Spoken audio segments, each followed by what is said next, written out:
Hello guys, तो आज की रीजनिंग क्लास में आप सभी का स्वागत है। और आज की क्लास में हम करने वाले बहुत ही इंपॉर्टेंट टाइप, ठीक है, टाइप 5 तक हम लोग कर चुके हैं। और जो टाइप 6 का क्वेश्चन है, मान के चलना अब तक का सबसे इम्पोर्टेंट पार्ट है, क्योंकि मोस्टली क्वेश्चन आज के कंपटीशन के टाइम में इससे रिलेटेड क्वेश्चन ज़्यादा आते हैं। और आपका पूरा दिमाग ना, बिल्कुल बोलते हैं ना, दिमाग से पसीना आना, वो वाला काम होने वाला है आज। तो बिल्कुल फोकस करके बैठना, लेकिन उससे पहले थोड़ा सा रिलैक्स कि एक होमवर्क के क्वेश्चन जल्दी से डिस्कस कर लेते हैं।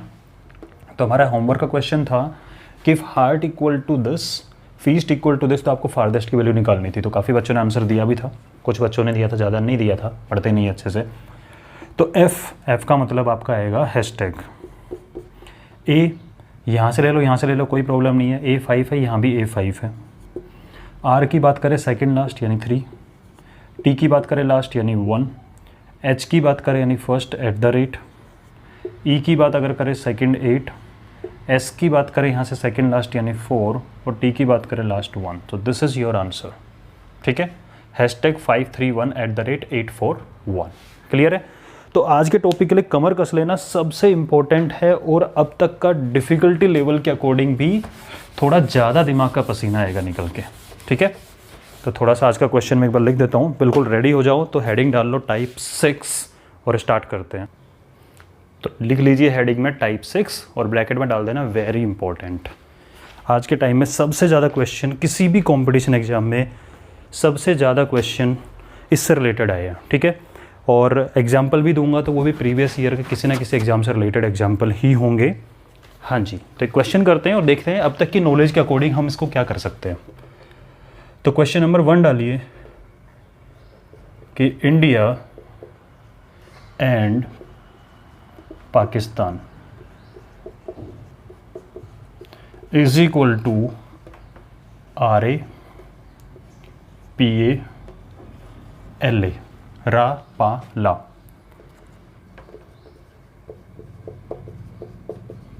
Pakistan will lose equal to MA KA RA, India will win is equal to DA MA PA. So you need to find, first question is, आपको बताना है कि will का कोड क्या है। सेकंड, आपको बताना है एंड का कोड क्या है। थर्ड क्वेश्चन, आपको बताना है विन का कोड क्या है। लिख लो क्वेश्चन को अच्छे से एक बार, फिर समझाते हैं। फोर्थ क्वेश्चन है इंडिया का कोड क्या आएगा, ठीक है। और फिफ्थ क्वेश्चन है पाकिस्तान का कोड क्या होगा। अभी तक जो आपने टाइप पढ़ा था लास्ट, ठीक है, उसी टाइप को थोड़ा सा मॉडिफाई किया हुआ है और उससे रिलेटेड क्वेश्चन बन रहा है। पर क्वेश्चन लिख लो कि इंडिया एंड पाकिस्तान इज रा पा ला, पाकिस्तान विल लूज इज मा का रा, इंडिया विल विन का डा मा पा। तो विल का कोड क्या है, एंड का कोड क्या है, विन का कोड क्या है, इंडिया का कोड क्या है, पाकिस्तान का कोड क्या है। अब समझना क्वेश्चन को, सुनो। अभी तक जो अपना टाइप 5 के क्वेश्चन थे उसमें आप लोगों ने देखा था एक चीज़ को लेकर कि जैसे कोई भी लिखा हुआ है कि मान लीजिए कि एबल ABLE का कोड है 1579। तो आपको पता है ए का फर्स्ट वाला है, बी का सेकंड वाला है, सी का थर्ड वाला है और डी का वो वाला है। और वो जितने भी एग्जाम्पल दिए होते थे, लास्ट एग्जाम्पल किया था, जितने भी एग्जाम्पल थे, हर एग्जाम्पल में उसकी वैल्यू सेम होती थी। तो अपन उसी के साथ में बोलते ना कि वहाँ से हमने कुछ कॉन्फिडेंस लिया और उसी धुन में चलते जा रहे हैं। और यहाँ बोला क्या दिक्कत है सर, कोई प्रॉब्लम नहीं है। देखो यहाँ पे 3 वर्ड है, वहाँ लेटर बाय लेटर कोडिंग होता था, यहाँ पे वर्ड की कोडिंग की हुई है, समझ गए। तो बोला ठीक है सर, एक वर्ड है इंडिया, एक वर्ड है एंड, एक वर्ड है पाकिस्तान, 3 वर्ड है। और यहाँ पे इंडिया का रा होगा, एंड का पा होगा, पाकिस्तान का ला होगा, ठीक है। सोच सकते हो इस चीज़ को एक बार के लिए। पाकिस्तान का माँ होगा, विल का ये होगा। और जैसे ही ये बोला दिमाग खनका, यार ये क्या हो रहा है, क्योंकि अभी तक जो किया था उसमें ये होता था जिस लेटर का एक बार कोड किसी एग्जाम्पल में जो बना हुआ है, नेक्स्ट एग्जाम्पल में अगर सेम लेटर रिपीट हो रहा है तो उसका कोड भी वही होता था। याद आ रहा है। टाइप 5 के क्वेश्चन में अगर मैंने बोला कि ABLE का कोड अगर 1257 है, तो CAR का कोड अगर मैं लिख रहा हूँ दोबारा, तो C के लिए कुछ अलग यूज करूँगा। मान लीजिए 9 यूज कर लिया A के लिए 1 ही लिखा जाएगा, R के लिए मान लेते हैं 6 लिख दिया। तो A यहाँ भी 1 है, यहाँ भी 1 है, और जो पोजीशन होती थी रेस्पेक्टिव वही होता था। ये चीज़ चल रही थी। तो भाई देखो ये तो यहाँ भी सेम रहेगा कि भाई ए अगर मैंने यहाँ यूज़ किया है 1 है तो सेकेंड एग्जाम्पल में ए 1 ही होगा, ठीक है। वो तो चेंज नहीं हो सकता, ऐसे चेंज अगर करने लग गए जगह जगह पे तो फिर तो क्या पैटर्न थोड़ा ना बनेगा किसी चीज़ का। तो आप बड़ी मस्ती से गए, सर ठीक है सर इंडिया का यहाँ रहा है, तो ध्यान से देखो यहाँ भी इंडिया है और यहाँ भी इंडिया है, मतलब इंडिया का कोड। पहली बात तो ये ध्यान से रखना, यहाँ लेटर बाय लेटर नहीं वर्ड बाय वर्ड है, यहाँ 3 वर्ड्स हैं तो यहाँ भी ये 3 वर्ड्स हैं, ये 3 वर्ड है, यहाँ भी ये 3 वर्ड है। यानी किसी पाकिस्तान का कोड इनमें से कुछ एक होगा, क्या तो माँ होगा या का होगा या रा होगा, लूज का कोड इनमें से कुछ होगा, ऐसे करके प्रॉब्लम समझ में आ रही है, ठीक है। तो देखो, तो आपने सबसे पहले देखा कि इंडिया का कोड देखते हैं, मान लो तो इंडिया यहाँ भी गिवन है और इंडिया यहाँ भी गिवन है, यानी फर्स्ट एग्जाम्पल में जो इंडिया का कोड होगा थर्ड एग्जाम्पल में वही इंडिया का कोड होगा, बदल तो नहीं सकता। तो आपने कहा ठीक है सर फर्स्ट वाला फर्स्ट के लिए होता है, अब तक तो ये सीखा था हमने। तो आपने कहा इंडिया का रा है फर्स्ट वाला फर्स्ट का, तो इसका मतलब यहाँ भी इंडिया का रा होगा, देखा है तो रा है ही नहीं। और यहाँ चक्कर खाना स्टार्ट हो गया कि ये क्या हुआ, तो यहाँ पर थोड़ा सा ट्विस्ट आ गया कहानी के अंदर कि फर्स्ट वाला फर्स्ट को, सेकंड वाला सेकंड को, थर्ड वाला थर्ड को रिप्रेजेंट नहीं कर रहा है। हाँ कोड सेम होंगे लेकिन ऑर्डर चेंज हो सकता है, बात समझ में आ रही है, ऑर्डर चेंज हो सकता है। फर्स्ट वाला फर्स्ट को, सेकंड सेकंड को, थर्ड थर्ड को रिप्रेजेंट नहीं करेगा, हो भी सकता है बाई चांस, लेकिन कोई कंफर्मेशन नहीं है कि फर्स्ट वाला फर्स्ट का ही होगा, सेकंड वाला सेकंड वाले का ही होगा। समझ गए क्या ट्विस्ट है यहाँ पे। तो कैसे करेंगे, तो कॉमन ढूंढना स्टार्ट करो। कैसे, अगर मैं फर्स्ट वाले और थर्ड वाले पे ध्यान से देखूं और इस टाइप के क्वेश्चन में, आप तो यहाँ मैंने पूछ लिया इंडिया, हो सकता है कि आपसे इंडिया का पूछे ही ना, आपसे जिसका पूछे वो कॉमन ही नहीं मिल रहा, ठीक है। सुनना मेरी बात को, जिसका पूछा है वो कॉमन ही नहीं मिल रहा, तब भी हम एक चीज़ कर सकते हैं ना कि मान लेते हैं, एक एग्जाम्पल से समझना कि मैंने कहा इन तीनों को मिला के 50 रुपीज़ दे रहा हूँ मैं, ठीक है। मैंने कहा इसको 20 मिल रहे हैं, इसको 10 मिल रहे हैं, तो इसको बताओ कितने। मतलब कहने का मतलब क्या है कि अगर तीनों के बारे में पता है और अगर मुझे इसके बारे में पता करना है, इसके बारे में कोई इन्फॉर्मेशन नहीं, तो अगर इन दो के बारे में पता लग जाए तो थर्ड का आराम से निकाल सकते हैं। तो वही काम यहाँ होगा। तो पहला तो ट्राई करो कि कॉमन कुछ निकल जाए। तो कॉमन के लिए ढूंढना कि किस किस में कॉमन है। तुमने फर्स्ट और थर्ड पे फोकस किया, ठीक है, इक्वेशन की तरह, भाई ये एक इक्वेशन है और ये एक इक्वेशन है। फर्स्ट इक्वेशन के अंदर इंडिया, थर्ड वाले में सिर्फ इंडिया कॉमन आ रहा है, क्या एंड है यहाँ पे, बोले नहीं है। क्या पाकिस्तान है यहाँ पे, नहीं है। क्या विल है यहाँ पे, नहीं है। क्या विन है यहाँ पे, नहीं है। हमने देखा फर्स्ट में और थर्ड में। तो स्टार्ट वाला क्वेश्चन है, इसलिए मैं लिख देता हूँ समझाने के लिए, ये फर्स्ट है, ये सेकंड है और ये थर्ड है, ठीक है। तो मैं फर्स्ट और थर्ड के अंदर बात कर रहा हूँ, इन दोनों में इंडिया कॉमन है। तो यहाँ भी तो ये फर्स्ट है, ये सेकंड है और थर्ड के लिए है, तो यहाँ भी इंडिया का कोड कॉमन होगा, क्योंकि और कुछ तो कॉमन है ही नहीं। तो अगर यहाँ इंडिया कॉमन है तो यहाँ इंडिया का कोड कॉमन होगा। तो आपने देखा इन दोनों में, बोले रा नहीं है, पा, ठीक है, समझ रहे हो, ये वाला कॉमन आ रहा है। यहाँ इंडिया कॉमन था और इनके कोड में पा कॉमन है, ऑब्वियसली फिर इंडिया का ही कोड होगा ये वाला। तो कॉमन ढूंढो। तो यहाँ से मुझे पता लगा इंडिया का कोड है पा, ठीक है। एक चीज़ कंफर्म हो गई आपकी, ओके। अब और कॉमन ढूंढते हैं, ठीक है। तो आपने ढूंढा कॉमन, सर और कॉमन क्या नज़र आ रहा है, विल कॉमन नज़र आ रहा है इन दोनों में, सेकंड और थर्ड में, ठीक है भाई। कि सेकंड और थर्ड में विल के अलावा कुछ कॉमन नहीं। देखो थर्ड वाले और सेकंड वाले पे ध्यान रखना, तो विल का कोड भी कॉमन होगा, ठीक है। तो आपने देखा इंडिया नहीं है यहाँ पे, विल दोनों में है, विन नहीं है, पाकिस्तान नहीं, लूज नहीं है। मतलब यहाँ पे कॉमन क्या निकला, विल। तो इन दोनों में विल का कोड कॉमन होगा। तो देखो कॉमन क्या है, बोले माँ यहाँ है, यहाँ पे भी है, का है नहीं है, रा है नहीं है, डा है नहीं है, पा है नहीं है, यानी कि माँ कॉमन आ रहा है और यहाँ पे विल कॉमन आ रहा है। तो विल का कोड क्या बन गया ऑटोमेटिकली, माँ।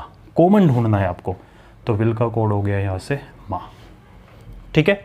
उसके बाद बात करते हैं, हमें पाकिस्तान ढूंढना है। तो पाकिस्तान और इनमें दोनों में कॉमन है और इन दोनों में सिर्फ पाकिस्तान ही कॉमन है। देख लो इंडिया नहीं है, एंड नहीं है, पाकिस्तान दोनों में, विल नहीं है, लूज नहीं है।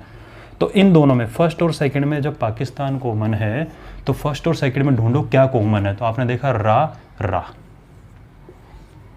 आ रहा है कॉमन, ठीक है। देख लो पा कॉमन नहीं है, ला कॉमन नहीं, माँ नहीं है, का नहीं, सिर्फ रा कॉमन है और सिर्फ पाकिस्तान कॉमन है। तो पाकिस्तान कोड क्या निकल गया ऑटोमेटिकली, रा। यानी इनमें कॉमन ढूंढो, यहाँ भी वही चीज़ कॉमन होगी, ठीक है।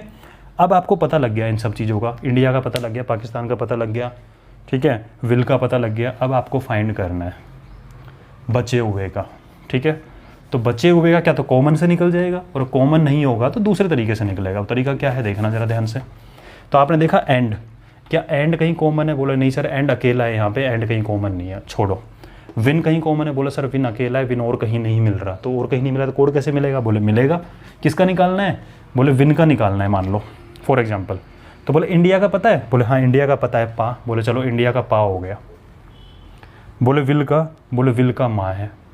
यानी पा कोड तो इंडिया का है, माँ कोड किसका है? विल का है। तो थर्ड वाला ऑब्वियसली विन का ही बचा, तो विन का कोड आ जाएगा आपका डा, ठीक है। इसी तरीके से फर्स्ट वाले पे ध्यान दो, इंडिया का कोड पा, तो इंडिया का तो पा है, हटाओ। पाकिस्तान का रा है, हटाओ। तो ऑब्वियसली एंड का कोड बचा हुआ ला ही होगा। बात समझ में आई? कैसे करते हैं, थोड़ा सा फोकस बढ़ाना पड़ेगा कि इसके अंदर आपको फर्स्ट वाला फर्स्ट का नहीं, सेकंड वाला सेकंड का नहीं, आपको कॉमन करके ढूंढना पड़ेगा। क्योंकि आपको पता है ए का कोड जो फर्स्ट वाले इक्वेशन में, ए का कोड थर्ड में है, तो सेम ही बनेगा। तो ढूंढो सेम है क्या।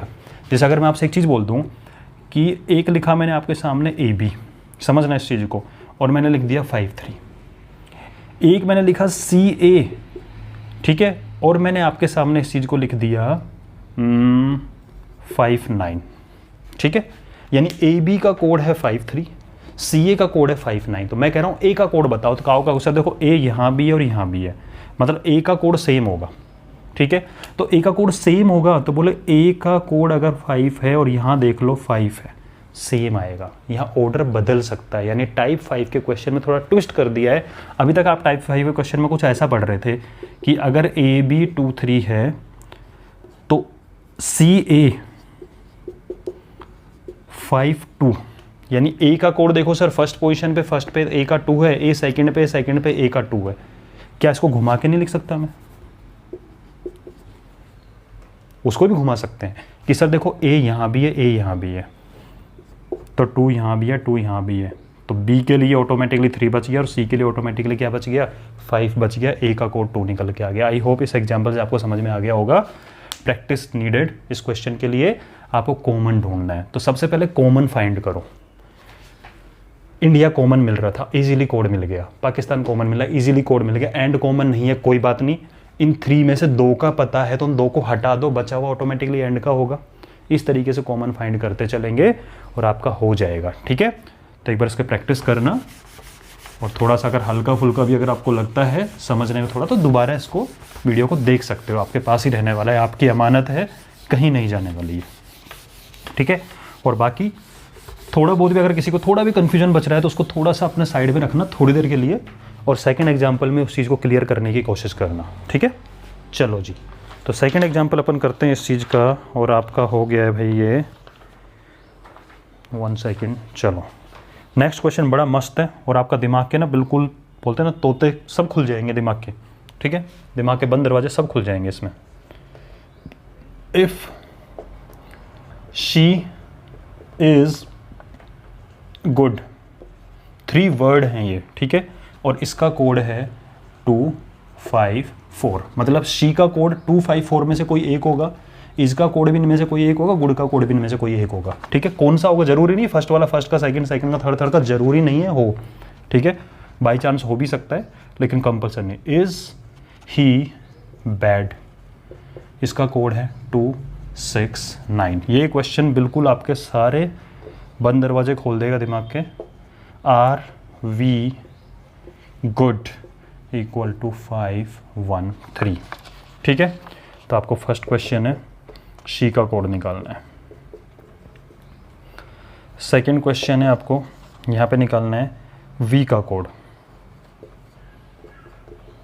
और उसके लिए ऑप्शन दिए गए हैं, और ऑप्शन भी ध्यान से देखना। सेकंड क्वेश्चन को मैं 2 पार्ट में कर रहा हूँ, मतलब समझोगे आप इस चीज़ को क्यों लिख रहा हूँ। सेकंड क्वेश्चन में ऑप्शन 2 तरह से लिखूंगा, एक फर्स्ट तरह से लिखूंगा क्योंकि एग्जाम में ऑप्शन के अकॉर्डिंग भी आंसर चेंज होता है। तो A5, B1, C3, D1 और 3, ठीक है। ई ऑप्शन है can not determine, C and D can not determine. इसी क्वेश्चन के लिए मैं जस्ट ऑप्शन चेंज कर रहा हूं कि इसी में ऑप्शन ऐसे भी हो सकते थे, तो ऑप्शन ऐसा होगा तो आंसर क्या आएगा और ऑप्शन ऐसा होगा तो आंसर क्या आएगा। तो A option 5, B option 1, C option 3 और D option can not determine. पहले इन दो को करते हैं, फिर इसमें और क्वेश्चन है, ठीक है। तो दिमाग के घोड़े दौड़ाना स्टार्ट कर दिया हम लोगों ने। इसमें ये क्वेश्चन इंटरेस्टिंग क्यों बन गया? ऑप्शंस की वजह से, इनमें जो पूछा गया उसकी वजह से। ये तो सिंपल है, ठीक है। चलो जी, सबसे पहला कुछ क्वेश्चन है, सी पे फोकस करो। तो मुझे एक चीज़ बताना, सी यहाँ दिखा आपको, सी और कहीं दिखा? नहीं दिखा, ठीक है। तो सी फाइंड नहीं कर पाए तो टारगेट करो कि क्या तो इज मिल जाए ताकि मैं उसको हटा दूँ, गुड मिल जाए जिससे उसको हटा दूँ, तो बचा हुआ ऑटोमेटिकली सी का हो जाएगा। तो आपने टारगेट किया इज पे, तो क्या इज कहीं कॉमन है? बोला जी इन दोनों में कॉमन है, इज ये रहा, और इन दोनों में सिर्फ इज कॉमन है। देखो शी नहीं है, गुड नहीं है, ही नहीं है, बैड नहीं है, सिर्फ इज कॉमन है, और यहाँ पे कॉमन है 2, तो ऑटोमेटिकली बोला कितना ईजी है, इज की वैल्यू 2 आ गई, ठीक है। लेकिन पूछा नहीं हमसे इसने, लेकिन काम तो आएगा ये, ठीक है। फिर बोला गुड पे फोकस करते हैं, तो गुड कहीं और है क्या? बोला जी गुड ये रहा। तो इन दोनों इक्वेशन पे ध्यान दिया अपन ने, फर्स्ट और थर्ड वाले पे, कि इन दोनों में कुछ और कॉमन है। देखो शी यहाँ नहीं है, इज यहाँ नहीं है, गुड है, आर नहीं, वी नहीं, सिर्फ ओनली गुड कॉमन है, और इन दोनों में फर्स्ट और थर्ड में 5 कॉमन आ रहा है। इसका मतलब ऑटोमेटिकली गुड की वैल्यू क्या हो गई? 5। बात समझ में आई? हमने कॉमन निकाल के इज की वैल्यू निकाल दी, कॉमन निकाल के गुड, तो इज तो हो गया आपका 2, गुड हो गया आपका 5, तो 2 इज हो गया, गुड 5 हो गया, तो ऑटोमेटिकली सी के लिए वैल्यू बची क्या? 4। तो सी का आंसर क्या आ गया? 4। क्वेश्चन समझ में आया? कोई प्रॉब्लम नहीं है, कॉमन सर्च कर करके निकालो और उसके बाद में बचा हुआ बचे हुए का, ठीक है। अब बात आती वी पे, ठीक है। चलो जी, वी भी कुछ तो काम आएगा, कैसे देखते हैं। वी है कहाँ, पहले ये देखना है अपन को। तो बोला वी है इसमें थर्ड वाले में, ठीक है, ओके। तो आपने कहा वी थर्ड वाले में है और कहीं कॉमन भी नहीं है। तो बोला जब कॉमन नहीं होता तो सर ने एक चीज़ बताई है कि बचे हुए पे फोकस करो, तो आपने बचे हुए फोकस किया तो गुड तो निकल गया 5, ठीक है। गुड क्या निकला आपका? 5। बोले आर और निकाल लेते हैं, आपने बड़े मज़े से बोला कि आर और निकाल लेते हैं, देखा आर कहीं और है ही नहीं, तो आर भी नहीं निकल सकता। इसका मतलब क्या हुआ, जब पता नहीं लग रहा आपको तो ना तो आप वी बता सकते हो क्योंकि कहीं और नहीं है, ठीक है, ना आप आर बता सकते हो कहीं और नहीं है, बता ही नहीं सकते इस क्वेश्चन में। लेकिन इतना जरूर पता है कि गुड 5 है, तो आर की वैल्यू क्या तो 1 हो सकती है या 3 हो सकती है। आर की वैल्यू क्या तो 1 होगी, अगर आर 1 है तो वी 3 होगा, और अगर वी 1 है तो आर 3 होगा, यानी आर की वैल्यू 1 और 3 में से कुछ, वी की वैल्यू 1 और 3 में कुछ, क्योंकि ऑप्शन ही दो बचे भाई। ये है आपका आर और वी, और ये 1 और 3, क्या तो आर की वैल्यू 1 या आर की वैल्यू 3, या वी की वैल्यू 1 या वी की वैल्यू 3। कंफर्म नहीं बोल सकते। इसका मतलब आप बोल सकते हो यहाँ पे कि R oblique V, second question का सॉल्यूशन कर रहा हूँ मैं, ठीक है, आर ऑब्लिक वी की वैल्यू 1 ऑब्लिक 3 में से कुछ होगा, कि आर 1 है तो वी 3 है, और अगर आर 3 है तो वी 1 है। यही ऑप्शन है आपके पास में, ठीक है, क्योंकि ये तो कंफर्म है गुड की वैल्यू 5 है। इसका मतलब अगर आपसे सिंपली वी पूछा है तो आप क्या बोलोगे कि भाई क्या तो 1 होगा या क्या होगा 3 होगा, आइदर 1 और 3, ये वी की वैल्यू बोलोगे। Are you sure? नहीं है श्योर तो आप बोल सकते हो कि वी की वैल्यू क्या होगी, बोले क्या तो जी 1 होगी या वैल्यू इसकी 3 होगी, 1 और 3 में से। अब ऑप्शन पे ध्यान देते हैं, ठीक है। तो अगर इसका फर्स्ट पार्ट पे ध्यान दे तो आपने देखा ऑप्शन 5 बोले नहीं हो सकता क्योंकि 5 तो गुड का है, हटाओ, रॉन्ग। बोले 1 बोले हो सकता है, कंफर्म है, नहीं है कंफर्म, छोड़ो, कंफर्म तो नहीं है। 3 बोले हो सकता है लेकिन कंफर्म नहीं है, 1 भी हो सकता है, तो ये ऑप्शन भी गलत है। 1 और 3 कहोगे हाँ, क्या तो 1 है या 3, इतना तो पक्का है कि आर और वी की वैल्यू 1 और 3, मतलब वी 1 और 3 में से कुछ एक हो सकता है, ये तो कंफर्म है आपको कि क्या तो 1 होगा या 3 होगा, वो क्या होगा उनके अलावा, मतलब उनमें से क्या होगा वो नहीं पता, लेकिन इतना कंफर्म है क्या तो 1 या 3, तो 1 और 3। और लास्ट ऑप्शन है कैन नॉट डिटरमाइन, मतलब क्या आप निकाल नहीं सकते। कैन नॉट डिटरमाइन का मीनिंग समझना कि गिवन इंफॉर्मेशन जो है आपको क्वेश्चन में कैन नॉट डिटरमाइन, हम नहीं निकाल सकते।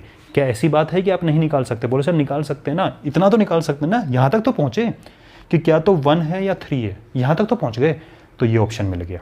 समझ गए? क्या तो 1 है 3, तो ये ऑप्शन नहीं आएगा क्योंकि आप निकाल पा रहे हो, एटलीस्ट इतना तो बता पा रहे हो। ठीक है, अब बात करते हैं, अगर इस क्वेश्चन के ऑप्शन ये होते तो क्या होता? तो कहोगे 5, बोला जी नहीं। बोले 1, नहीं। क्यों? क्योंकि 1 और 3 में से कुछ भी हो सकता है। बोला 3, बोले नहीं। ठीक है, D option can not determine, हाँ, क्योंकि हम नहीं निकाल पा रहे हैं कि 1 है या 3 है, क्योंकि आपको ये ऑप्शन नहीं दिया उसने। तो क्या आप श्योर हो इस चीज़ के लिए कि 1 या 3 में से क्या आएगा? बोले नहीं, ये श्योर नहीं, तो मतलब हम फाइंड नहीं कर पा रहे हैं कि 1 है या 3 है, तो इस केस में ये वाला ऑप्शन लगेगा। समझ गए इस चीज़ को? और एक छोटा सा ट्विस्ट लेके इसका थर्ड पार्ट बना रहा हूं। देखो ऑप्शन के अकॉर्डिंग प्रॉब्लम कैसे चेंज होती है, सुनना ध्यान से। अगर इसके ऑप्शन ऐसे होते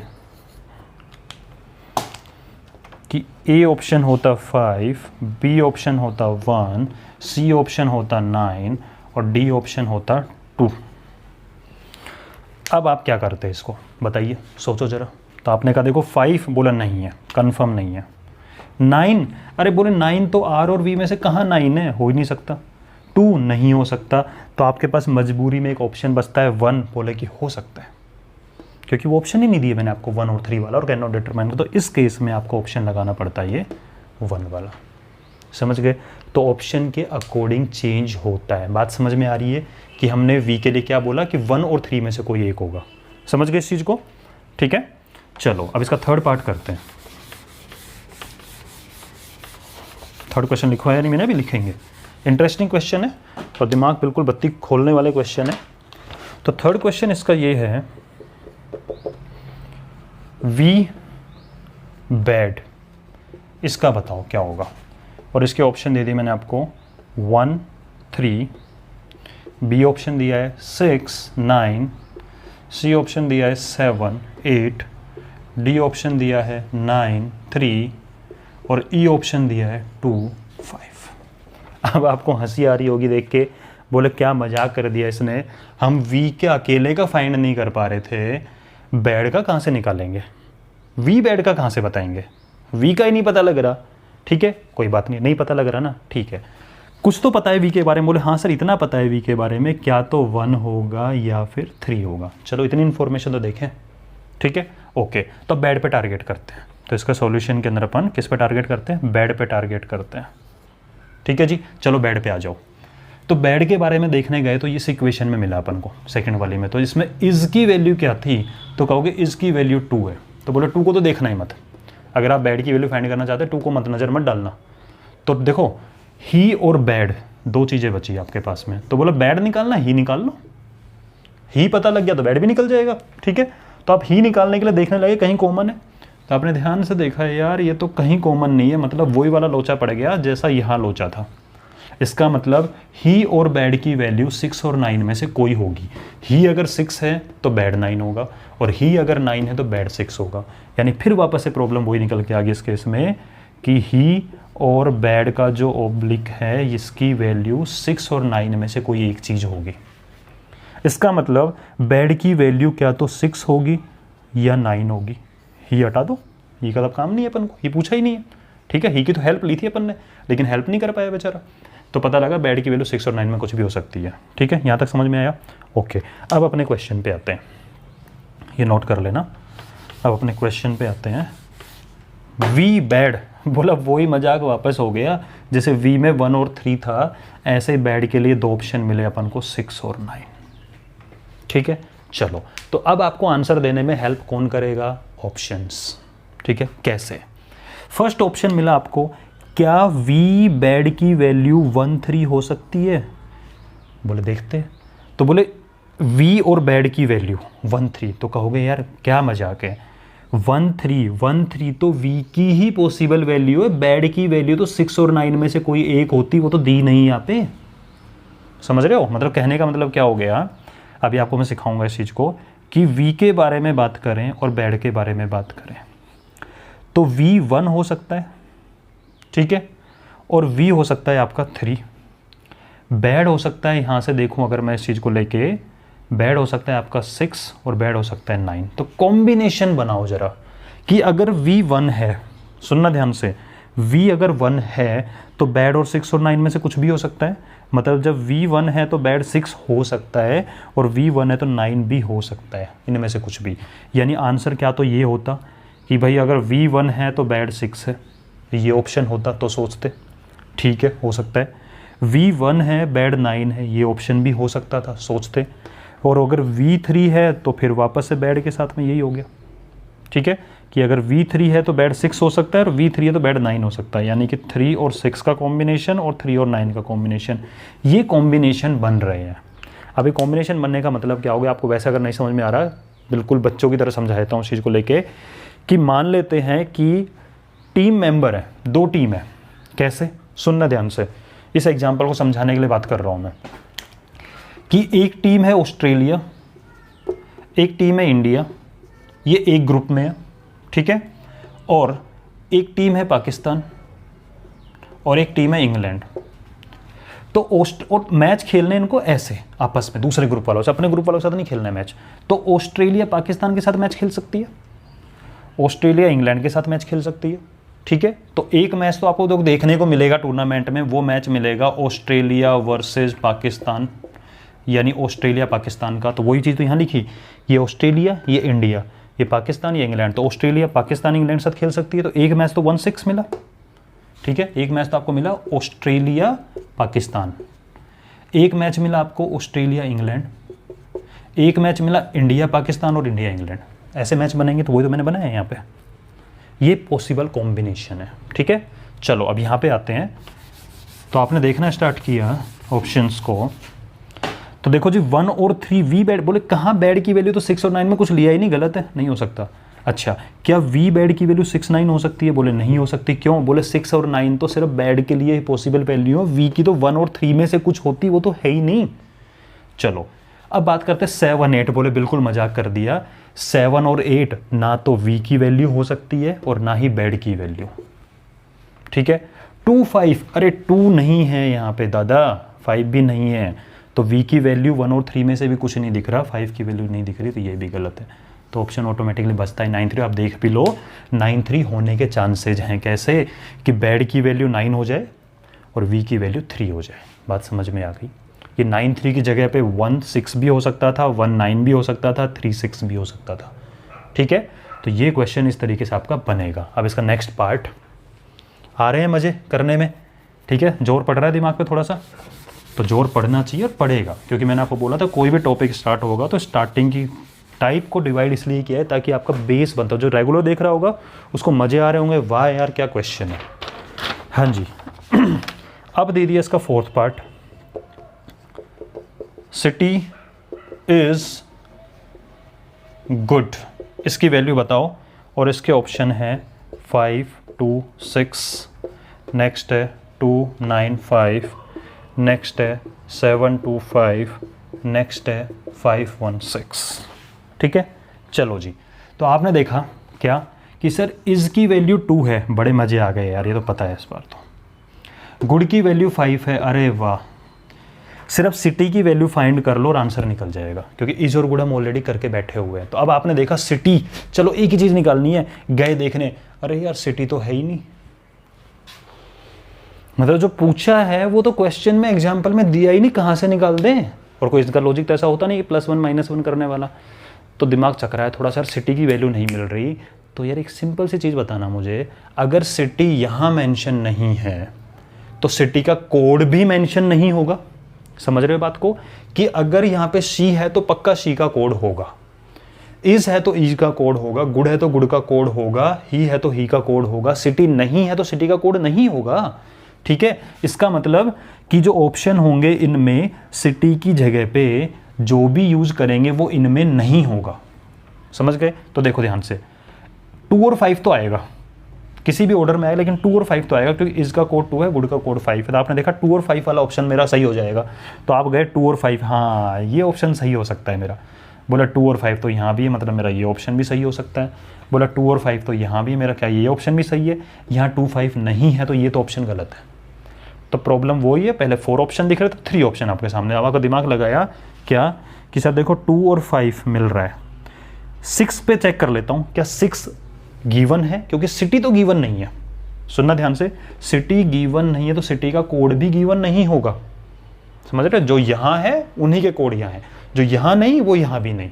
ठीक है, तो 6 को देखा, अब भगवान तो अगर यार 6 ना मिले ना मिले ना मिले ना मिले, अरे 6 तो दिख रहा है, इसका मतलब सिटी का तो नहीं है, क्योंकि 6 इज ही और बैड में से किसी एक का होगा। और अभी हमने देखा था कि 6 ही और बैड में से किसी एक का, सिटी का तो नहीं है। ठीक है, तो आप इसके पास गए, बोले 2 और 5 9, 9 ना मिले 9, और इस 9 तो यही है, मतलब 9 ही और बैड में से किसी का, सिटी का कैसे हो सकता है?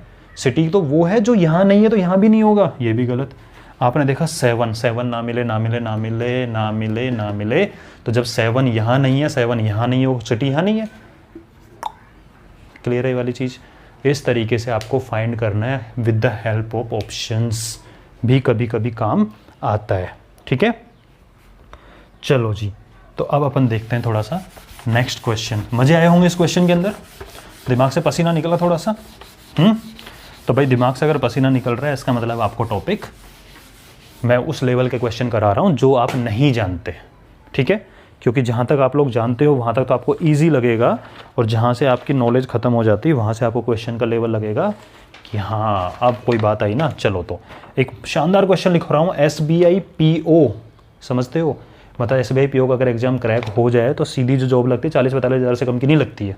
ठीक है, और अब तो बढ़ गई होगी सैलरी अच्छी खासी। तो उसका एक क्वेश्चन लिखवा रहा हूँ, क्वेश्चन नंबर 3 लिखो, इकोनॉमिक्स इज नॉट मनी का कोड है का, ला, हो, गा। डिमांड एंड सप्लाई इकोनॉमिक्स, इसका कोड है मो, टा, पा, का।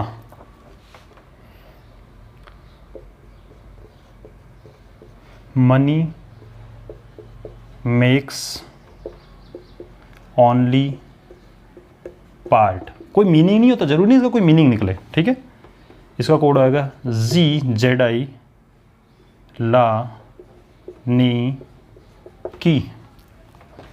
और नेक्स्ट है demand makes supply economics, ZIMOKATA। ठीक है, तो आपको फर्स्ट तो फाइंड करना है मेक्स, इसका कोड। सेकंड आपको फाइंड करना है मनी, लिख लो क्वेश्चन को साथ साथ में। और थर्ड आपको फाइंड करना है वर्क एंड मनी। ठीक है, और इसके मैं ऑप्शन लिख देता हूँ, इसमें ऑप्शन की नीड पड़ेगी आपको, पा, गा, ला, पा, ला, तू, पा, जी, मो, ही, ला, की, मो, का, पा। ठीक है, और एक क्वेश्चन और है वो लिखवाऊंगा इसके साथ में। चलो जी, क्वेश्चन लिख लो पहले और इसको करने की ट्राई करो, सोचो। आई एम गिविंग 1 मिनट, बिल्कुल स्टार्ट हो जाओ। कुछ कर पाए तो समझेंगे कि हाँ हो रहा है।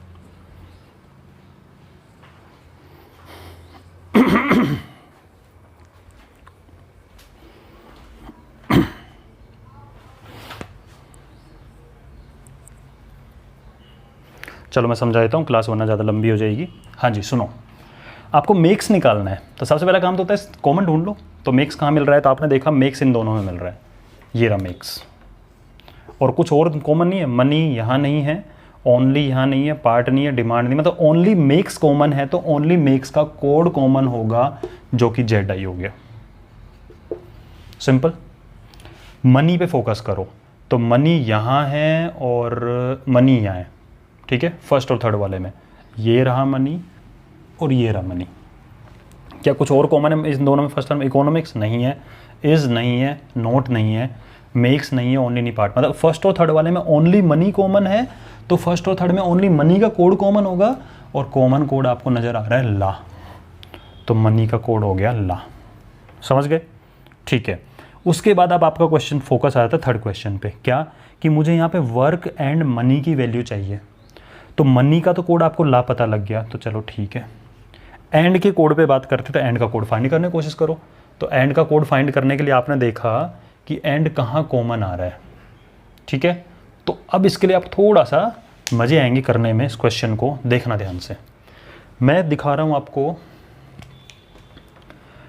डिमांड सप्लाई इकोनॉमिक्स, तीनों ध्यान से सुनना, क्योंकि एंड है यहाँ पे, मेरा काम है एंड को निकालना, तो मतलब बाकी तीनों पता होना चाहिए। तो इससे आपने देखा demand supply economics, demand supply economics, पूरा तीन चीज़ कॉमन है। इसका मतलब इन तीनों के कोड कुछ भी हों लेकिन कॉमन होंगे, ठीक है। और जो बचा कुचा होगा वो मेक्स का होगा, ठीक है, और जो बचा कुचा इसमें होगा वो एंड का होगा, बचा कुचा कचरा जो भी होगा, ठीक है। तो demand supply economic, demand supply economics, तो आपने ध्यान दिया कि इन दोनों में क्या तीन चीज़ कॉमन है। तो आपने देखा, देखो मो यहाँ भी है, यहाँ भी है, हमें नहीं पता वो डिमांड का है कि सप्लाई का, इकोनॉमिक्स का, भी नीड भी नहीं है उसकी, ठीक है। फिर आपने देखा टा यहाँ भी है, टा यहाँ भी है, इनमें से किसी का होगा। फिर आपने देखा का यहाँ भी है, का यहाँ भी है, इसका मतलब जेड आई तो बच गया मेक्स का, और पा बच गया एंड का, ठीक है, क्योंकि मो टा का ये तो डिमांड सप्लाई इकोनॉमिक्स का है, ठीक है। सुनना ध्यान से कि डिमांड सप्लाई को, चलो ठीक है, वो अपन मोटा का निकल के आ रहा है, ओके। अब अपना मेन फोकस था एंड के ऊपर, तो एंड निकला पा।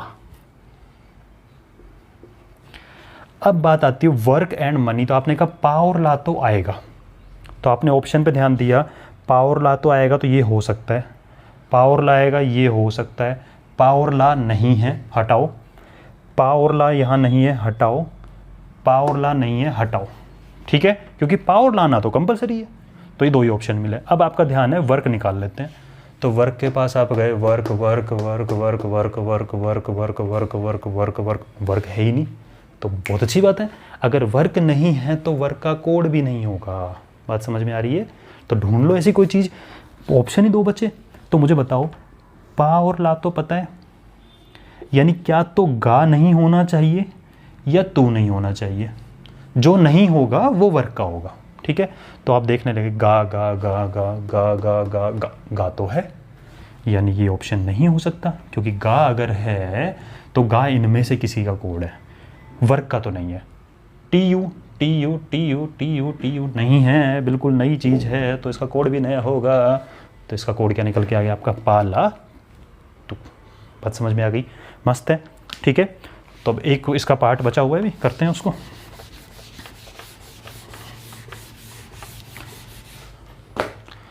तो इसके बाद में आपको इसमें निकालना है फोर्थ पार्ट, सप्लाई, ठीक है। और ऑप्शन दे रहा हूँ आपको मैं, टी ए, मो या टा, और लगा हुआ है, ओब्लिक मतलब और है, ठीक है, मो, पा, पा ओब्लिक मो, ठीक है। करो जी, कैसे करोगे? तो सप्लाई निकालना है, ठीक है। और ध्यान से देखना, डिमांड सप्लाई इकोनॉमिक्स, हमें पता है डिमांड सप्लाई इकोनॉमिक्स का जो कोड है वो है क्या, तो मोकाटा, निकाला था अपन ने अभी, ठीक है, मोकाटा, राइट। तो अब इनमें से सप्लाई का कोड क्या होगा, देखो ध्यान से, डिमांड सप्लाई इकोनॉमिक्स में इकोनॉमिक्स का कोड निकल सकता है, क्योंकि इकोनॉमिक्स इन दोनों में भी है, ध्यान से देखो, इन दोनों में इकोनॉमिक्स ही कॉमन है, इकोनॉमिक्स है, इज नहीं है, नोट नहीं है, मनी नहीं है, तो इकोनॉमिक्स का कोड निकल सकता है इन दोनों से। और इन दोनों में जो कॉमन है वो है आपका मो नहीं है, सॉरी कारा, तो इकोनॉमिक्स का कोड है का, बात समझ में आई? यानी इनमें से मुझे एक चीज़ पता लग गई, इकोनॉमिक्स का कोड है का, हटा दो, ठीक है। इकोनॉमी से कोड क्या निकला? का। तो डिमांड और सप्लाई का कोड मो और टा है, तो आपने कहा सप्लाई निकालना है तो डिमांड पता लग जाए, डिमांड ढूंढने गए, डिमांड इधर ही है, कहीं और नहीं है, और यहाँ से तो नहीं पता लगा पाओगे। क्यों? क्योंकि इन दोनों में कॉमन है, दोनों में कॉमन की वजह से मोर टा में से कुछ आएगा। इसका मतलब वापस वही सिचुएशन बन रही है कि डिमांड या सप्लाई में से डिमांड का मो होगा तो सप्लाई का टा होगा, सप्लाई का मो होगा तो डिमांड का टा होगा। ठीक है, इसका मतलब सप्लाई के कोड का ऑप्शन में आइदर मो और टा, मो और टा। ठीक है, और वही बात है, अगर कैन नॉट डिटरमाइन आता है और ये नहीं होता तो उस तरीके से लग जाएगा वापस। और अगर डिमांड का कोड पूछता तो डिमांड का कोड भी यही बनता, मो या टा में से कुछ एक। क्लियर है? तो आई होप क्लास में मजा आया होगा। होमवर्क का क्वेश्चन लेके जाना, ठीक है, बड़ा शानदार क्वेश्चन है होमवर्क वाला भी।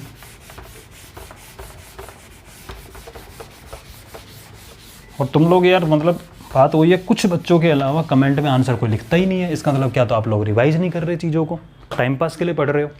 हाँ, टाइम पास के लिए पढ़ने से कोई फ़ायदा नहीं है। प्रैक्टिस अगर करनी है तो कमेंट में आंसर लिखने की हैबिट तो डालो, ये दिमाग पे जोर लगाना ही नहीं है। तो होमवर्क का क्वेश्चन लिख लो, if,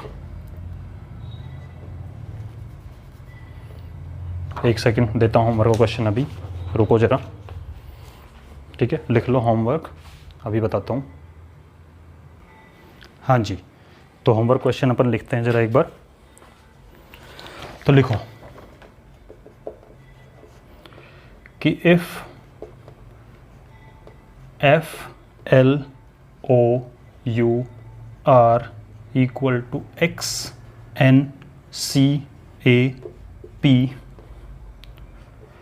T A P is equal to K S D R O S E is equal to C M R N, L O T U S is equal to S M C P X, और S A I L is equal to K P T M. Small capital का tension मत लेना, कभी अगर मान लो capital लग रहा हो वो सब स्मॉल में मानो इसको। तो फर्स्ट निकालो आप, एफ का कोड क्या होगा? ऑप्शन दे रहा हूँ, पी सी ए एक्स। सेकेंड क्वेश्चन है, पी का कोड क्या होगा? तो इसके ऑप्शन है आपके पास में के एस सी डी। ठीक है, और थर्ड क्वेश्चन में लिख लेता हूँ, साइड में हट जाऊँगा फिर। एल का कोड क्या होगा?